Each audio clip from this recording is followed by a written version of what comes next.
Okay, you guys, we are so lucky. We get Sarah LaNore hosting our call tonight. Sarah is a two-time elite coach. She's 8-star diamond, and I don't know the ranks in your other business centers. You're welcome to share. Okay, but Sarah and I met through the military. Well, actually, we met on Teresa, my upline's page. I said, I'm moving to Monterey, and she's like, I'm moving to Monterey. Why are you moving to Monterey? And come to find out, our husbands ended up being in the same class at Naval Postgraduate School. And so Sarah and I were like, we should meet up at the park. We should meet up for lunch or whatever. And we just became really good friends. And it turned into kind of a natural success partnership where we were sharing ideas and reaching out to each other. And it's really cool because she's learned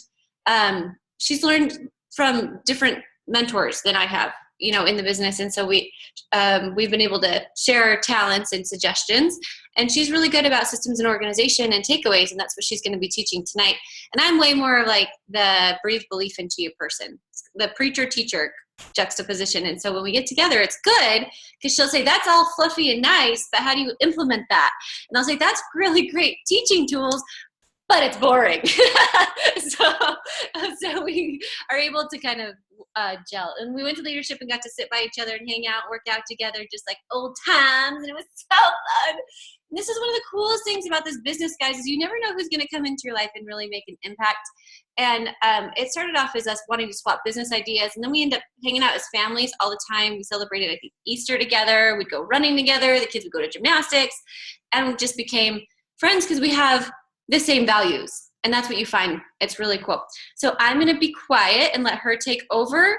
So I hope you'll have your pen and paper ready because she's going to talk the world. Thanks, Emma, for that introduction. She is one of my favorite friends. I'm sure y'all have so much fun with her. So hi, I'm Sarah LaNore, and I know Emma talked to you guys last week about her leadership takeaways, and so that's what I am going to piggyback off of with the last day of leadership.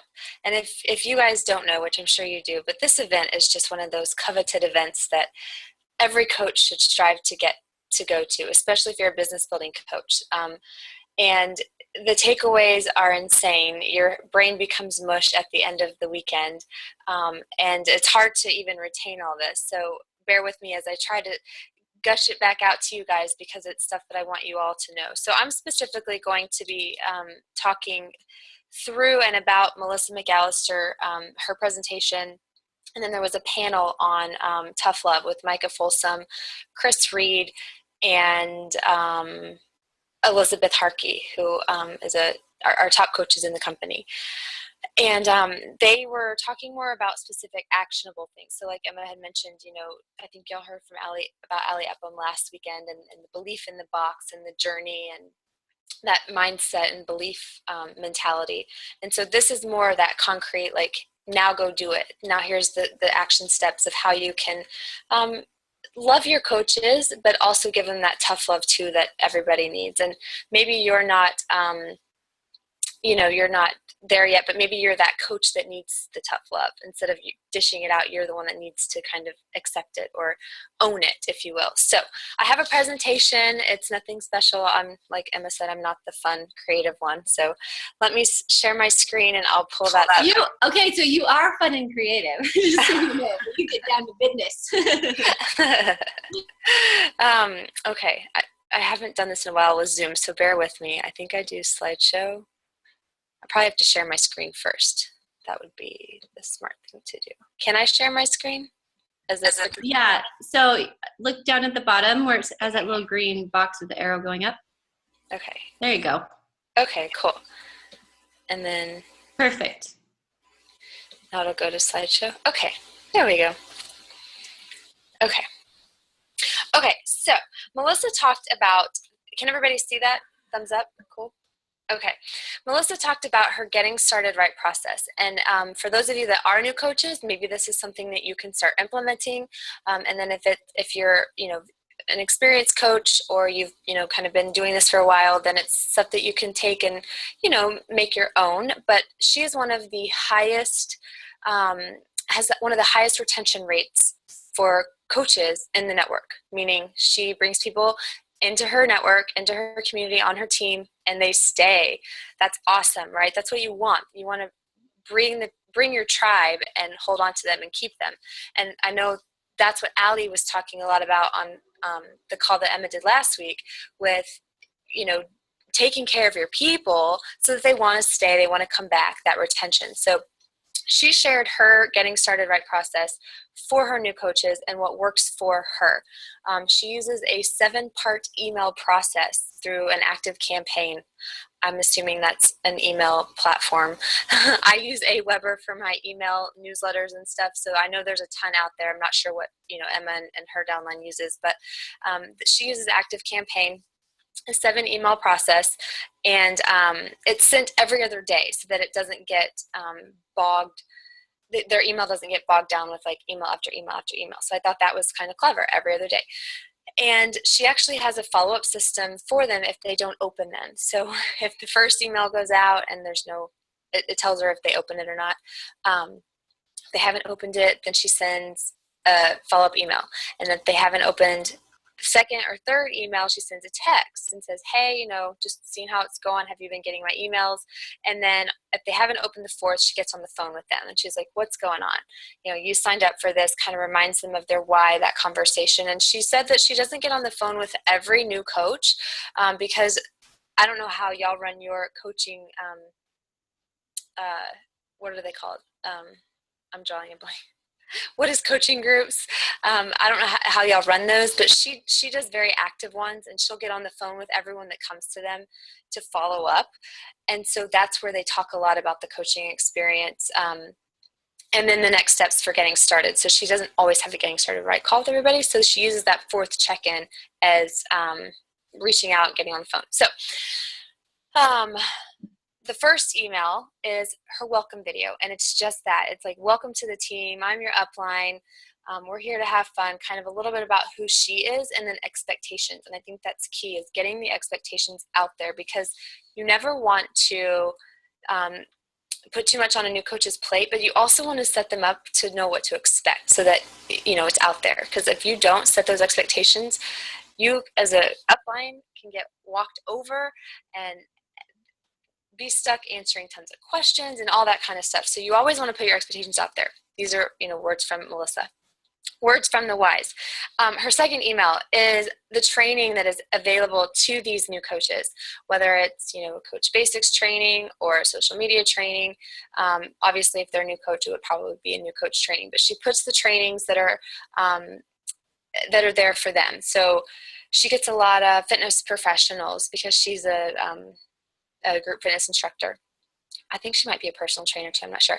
And she has a training specific to those personal trainers that goes over like how to bridge the business, if you will. So she gets really specific with her training. Third email is inviting contact list and then team-wide challenge. She always invites her new coaches to join the team-wide challenge, the I do, we do, you do mentality. So you come to my challenge group, you see what it's like, you get a feel for it, you start your workout program, you get your results, and then you go and do your own. So that's what the third email consists of. The fourth email is resources, the National Wake Up Call, FAQs, coach breaking news, and the FAQs are a big one because you want your coaches to know where to find the answers to all of their questions. And the National Wake Up Call is huge for plugging into, obviously. And then the fifth email is Shakeology resources. She actually shares her story of Shakeology, how she got started with it, what she loves about it, kind of her Shakeology why, and then how to talk about it. So probably some documents on, here's what I say when people ask this question and that question, or different recipes so that they can try different recipes and then post about it and share about it. Her sixth email is all about Success Club, the importance of it, how to hit it, what it means. I think she adds a video in there that kind of explains it and breaks it down. And then her seventh email is how to implement all of the above. So it sounds like a lot, but it really breadcrumbs it to her new coaches. I do something similar. Mine is a Google checklist, and so they walk through a Google checklist that they can go back to and plug in. So if you don't have an email active campaign type thing, I'm sure you could copy and paste this just from a regular email once you got it set up and going. But I use a Google checklist, and it works really well because, like I said, it tells me when they've gone through the whole thing and submitted it, but I can send, reminders through it as well. So that's something that you could also use. So that's her email system for new coaches. There we go. Then she has a getting started right call with them. So they have to kind of go through the email thing before they get on the call with her. And that's what brings questions to the call as they, learn about Success Club, as they learn about Shakeology, as they're going through some of the training. And she keeps her calls really simple and to like 15 to 30 minutes max. So I don't know if any of you that are doing these like 45 an hour long getting started right calls, they take forever, especially if you're bringing on, 5 to 10 coaches a month, depending on what your goal is. Melissa McAllister, she consistently brings on 10 to 11 coaches a month. That's it. And she's always in the runnings for top 10. So you can tell she puts a lot of focus and energy into her new coaches to make sure they're getting started right so that they have the right tools and they stick with it and stay on board. So her getting started right call, very simple, 4 questions. It's all in 15 to 30 minutes. What scares you the most? What are your fears? Are you scared of putting yourself out there on social media? Are you scared of, I don't know, what scares you? Putting yourself out there, getting comfortable with social media, whatever. What excites you? Remember that joy that Allie talked about. What makes this a happy thing for you? What makes you happy in your fitness and in your health? Your kids. We want to know, or she wants to know what excites you so that she can keep reminding you of that as you go through your business journey. How many hours can you put into coaching? And she talks about this later in the presentation, why that's important, not just because she wants to know how much time they're putting into the business, but she actually rewards them for that later on. And then what is your number one goal in the business? She wants to know, what do you want to achieve first? Do you want to hit a rank? Do you want to pay for your Shako? Do you want to have results with your fitness journey? Do you want to invite 2 people and start a challenge group? What is your first goal? So those 4 questions, really simple. And then next, she welcomes her new coaches to her team, and we all do this. So some of this may not be new to you guys. It's just how she breaks it down. She announces them to the team page and then gets everybody really excited, not only the team, but gets that coach really, really excited. And it helps them connect to other people on the team that have similarities. So if I was a new coach and I was introduced into, like Teresa's new coach, and I was introduced to that team, Emma and I would have hit it off immediately because we were both, moving to Monterey. We both like to run. We both had kids. We, all these similarities. So when she's introducing her new coaches to the team, they're getting plugged in to that team, but also to meet new friends, maybe potential success partners, what have you. Then she sends a new coach welcome packet. She's been using the Rising Entrepreneur DVD instead of a personal development book or audio. It's a DVD that they actually watch. And she said it's been a huge hit for the team. They sit down, they watch it with their spouse or family members or even their kids, and they love it. And then they pass it on to their downline. She also sends different samples of like Shako or, the performance line, because she says it gets there a lot faster than their challenge pack, which comes with Shakeology. So then they can actually try the shake, especially if they haven't had it before. And it's just that little sweet treat for them. And then she sends a welcome note. And I wanted to tell y'all, I found these at TJ Maxx. And I don't know if y'all can see that, but they're these little box notes. And they remind me of Emma because they have, I don't know if y'all can see that. They have these arrows on them. And they say follow your path. But or Marshall's is where I found these. And they're really cute. And they have all different kinds of, like, different styles. But these are the note cards I send to my new coaches. And so I do actually do this too. And she says, she leaves this little note. Now it's your turn to lead by example. And I loved that because that's like product to the product, right? Like third vital behavior. And it encourages them to just, I don't know, it's just that sweet little touch of like, now it's your turn. You get to do it. And then this was her husband's idea, but Beachbody stickers, program specific to whatever challenge pack they ordered, whether it was the Ultimate Reset or P90X3 or 21 Day Fix, they have found stickers somewhere or they've had them made. I don't know. I'm sure Etsy or somebody could do that. And they send them the stickers and they love them. I mean, we have stickers around the house. My husband puts them on the laptop and on the fridge. So it's just something fun It's almost like wear and share, but you don't have to wear it. Your laptop can wear it. Okay, moving on. Then after she welcomes into the team, she starts celebrating the small successes, and she says that she celebrates everything, but specifically Success Club. And what she does is gifts for new coaches in their first month or 30 days, whatever. And then she actually gives Success Club gifts to her vets because she knows that they're working hard and she wants to reward them as well. So if they hit Success Club by the 16th, they get different gifts. Sometimes, it ranges monthly, she said, but one big one that was a hit was the book Personal Development, The Energy Bus, with a packet of Energize. And then other gifts that she's done are linked to charity because she wants coaches to feel empowered that not only are they changing lives on the fitness front, but also out in the world with helping with women overseas or trafficking of sorts, or blind children in schools, things like that. So most of her gifts are linked to charity, and it just makes the team feel good, like they had a purpose for helping that one person. It helped all these other people.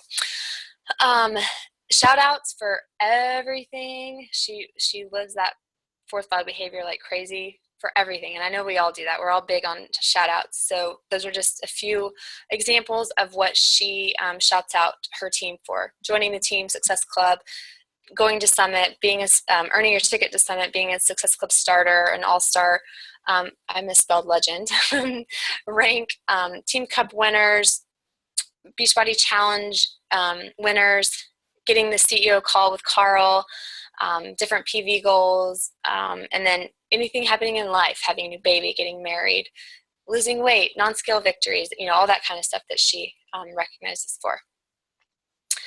And then last but not least, I believe, she makes it a point to be present in social media after, shouting out. So now she wants to really focus on her new coaches and what they're putting out there, how they're sharing their story.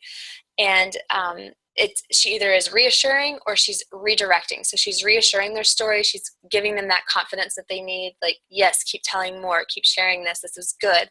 Highlighting them in the newsletter, like with a good post, or sharing that post into their team page saying, this was something that somebody y'all should follow. This person is on it. Or redirecting them if they're putting out, the Core to Force, with Jericho and Joel on it as their advertisement for the Join My Challenge group, then we're going to redirect them and say, hey, let's share something a little bit more personal.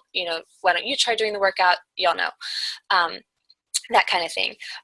One way, or she makes room for this in her power hour as a leader. She wiggles that in there and makes sure that she's connecting with her coaches in the newsfeed and on Facebook and social media.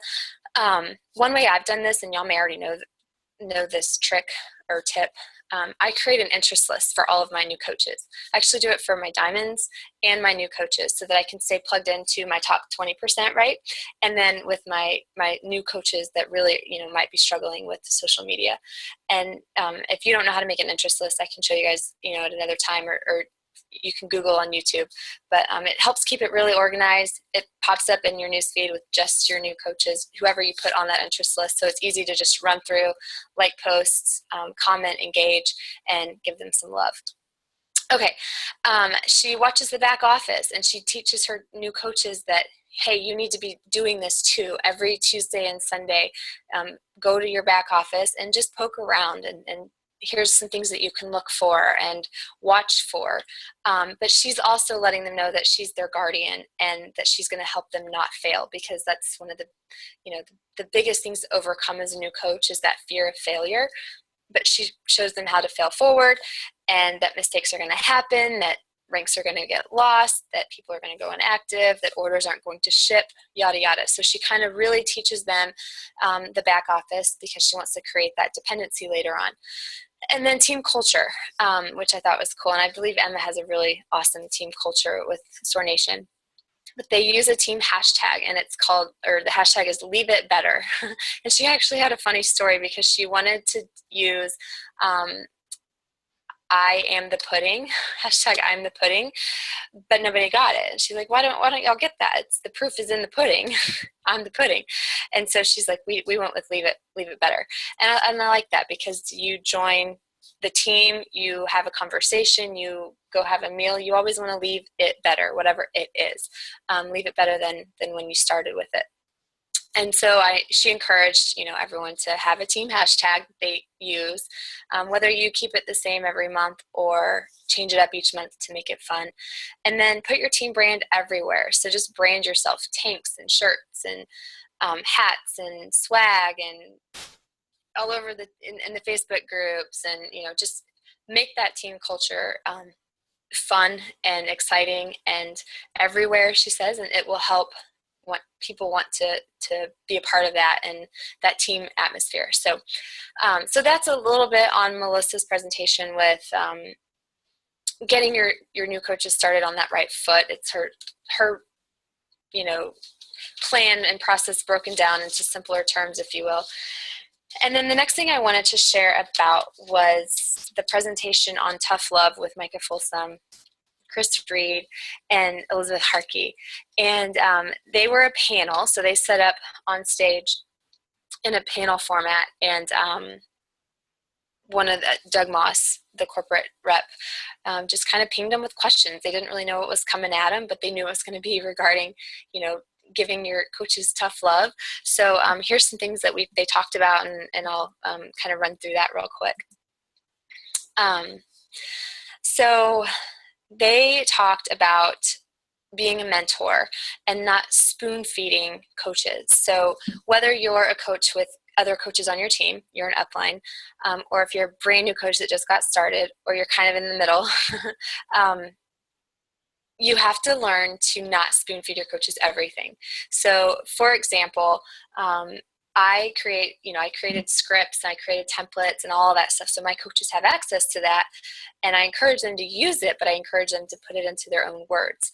We have the challenge group guides, right? And I create my own challenge group templates.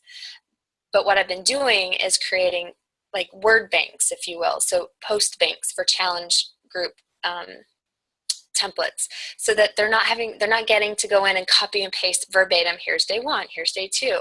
That's too easy. I want them to actually think. I want them to actually plan out a post talking to their challengers and their voice with their thoughts. And my post can be the inspiration. So having like a Monday word bank or post bank, and they can go in and pick out, do I want to talk about motivation Monday? Do I want to talk about mindset Monday? Do I want to talk about moving it Monday, or whatever? So then they can grab from their ideas, but it's not like my word verbatim. Same thing with like the scripts, that kind of thing. So you never want to spoon feed your coaches. That's how you're going to create independency, and it's kind of that tough love. In the beginning, I'm sure it's hard to make that very clear, because they are new coaches, they don't know. So I think this was more geared towards the coaches that have kind of been holding on for a little bit too long, and you want to let them leave the nest. So the next tip that they gave was to just keep it simple. Have those plug and play items, out there with your duplicatable systems, so that whatever you're doing, your coaches can insert themselves into what you're doing. So it's not hard. It's not reinventing the wheel. It's not making it harder, work smarter, not harder. So that's the keep it simple, stupid acronym. The third tip was to put the ego aside. And as you grow as a leader, you're going to grow with your leaders, and you're going to want them right there with you the whole way as you keep growing. And they're probably not going to stay there. Some of them will, but some of them are going to leave the nest and fly and create their own nest. And so putting that ego aside as a leader, and knowing, okay, I know I'm doing it right when my coaches are creating their own systems. They are creating their own team and their own culture, and they're having success. So as a leader, I've had to do that, put my ego aside and know that they're going to run with their own and make it their own. Creating a culture on your team first. So you have to love hard or love tough, love your team tough, before you can give that tough love. So the way you can love your team hard or tough, whatever, is by connecting on other levels than just Beachbody. So like, for example, with my team, we're all moms. We're all moms who have had babies in the last like 3 to 5 years, stay at home, church going, used to be in corporate America. Some of us used to be college athletes. So we have this like connection that creates that culture beyond Beachbody. So I know, like, we're friends first. We became really good friends. So I know with my leaders, especially, I can give them that tough love because I've loved on them as moms, as friends, as like, you know, wine drinking and at night on our team calls, if you will. So we can dish it out when we've soaked it up, if you will. Setting those expectations, which I talked about earlier. So when new coaches come in and you send that new welcome letter or that first email like Melissa does, and you set those expectations out there, you can ask them. You can learn their personality up front. You can send them a personality test so that you know, how do you react to constructive criticism? When I need to tell you something that kind of hurts, how are you going to react to it, and how would you best react to it so that I can send the message that way? Ask them for permission to hold them accountable and say, when you're doing X, Y, and Z that's turning your car backwards from going the right direction, what can I say that's going to help you stay on track so that I don't hurt your feelings, or so that I don't say it the wrong way, kind of thing. This has been huge for me. Personality Plus, the color codes, the gems. Knowing how to talk to your coaches is huge, especially as a leader. And then knowing what your color code is as a new coach is huge too, because then, or gem or whatever, because then you know how you handle things. So if you, like Emma was describing her and I earlier, you know, she's the yellow. If you're looking at color codes, the bubbly, the fun, the, you know, it has to be fun or it's not, I'm not going to do it kind of thing. And I'm more the blue. I like it organized. I like systems. I like duplication. I like, you know, organization. So that's how my mind works. That's kind of, it's just important to know your coaches. The fifth or sixth is be bold. Be bold so that you can go into it with, don't tiptoe around your coaches. Don't lead with the like, oh, I don't want to say that to them. Okay, they put a post up about PIO and it was Shalene and she's doing her PIO pose and they were saying join my challenge group. I don't want to reach out to them and say that's a no because I don't want to hurt their feelings or I don't want to step on their toes or what have you. Don't do that. You have to be bold when you're building your team and you're building your coaches and you're talking to them, because if you don't, they're never going to know. And if you don't start with that, you have to backtrack, and you know, it's harder to go backwards than it is to go forwards with that. So give them that reality checklist and ask permission first, but give it to them so that they know, here's what you're doing right, here's what you're doing wrong. Okay, and then, yeah, because it's a disservice if we don't do that for our coaches. And then last but not least is the highway analogy. And this was something that I'll give Chris Reed credit for, because he's the one that talked about it. But he said that it goes both ways. So as leaders, we look up to the Melanie Mitros and the Lindsay Matways, who are all these, you know, top coaches. And we're like, oh, well, if I only had X, Y, and Z, I could be there too. But then our new coaches are doing that to us as their leader. Well, if I only had X, Y, and Z, I could be there too. So the don't be a hater mentality. You know, don't be a hater because you could have that. You're just not working as hard, right? That's what he was saying. Like, you could be up there with Melanie Mitchell, but you're not putting in the hours, you're not putting in the time, you're not putting in the energy, you're not working hard enough to be there. We're all on the same highway together. And this is probably the biggest thing I took away, was this highway analogy. We're all on the same highway together. We're all just at different interstate markers. So you may be at marker 5, I may be at marker 10, your new coach may be at marker 1, and they see that you're at marker 5, and they're like, oh, well, I'm never going to get there. But what they don't see is that you passed the same exits, you passed the same rest stops, you passed all those same hurdles that they're going to do. You see where they're going. You see where your coaches are going. So you can offer that tough love before they even know it's coming, because you've already experienced it. And they can either keep driving on through, maybe put it on cruise control, or maybe exit and circle back and do a loop and start all over again, which is what a lot of coaches do, right? They give up in their first 30 days because they're like, this didn't work. Well, they exited that highway. So so his analogy was great, because he's saying, just stay on the highway, don't be a hater, follow the road, or follow the car in front of you, because you'll pass through all the same things that they've already been through, and they're going to help pull you through as your upline coach. So he's like, don't waste time building the car in the garage. Actually pull out of the garage, get on the highway, and just drive, and you'll figure it out as you go. But as an upline coach, you know where your coaches are going, and so it's a disservice if you don't show them the path, and if you don't give them tough love, but love hard on them first so that you can give them that tough love. So that is everything that that I had to talk about tonight, from the getting your coaches started right, and loving hard and loving tough on your coaches. So if there are any questions, I'll be glad to take those. Emma. You did awesome. So many actionable items from, especially from the Melanie Mitro Get Started Right 7 email series. And there's definitely ways to implement that without having to use an email, whatever, automatic email thing. And so I like that you mentioned your system of Google. That's awesome. Love that. So streamlined. Anybody have a question for Sarah?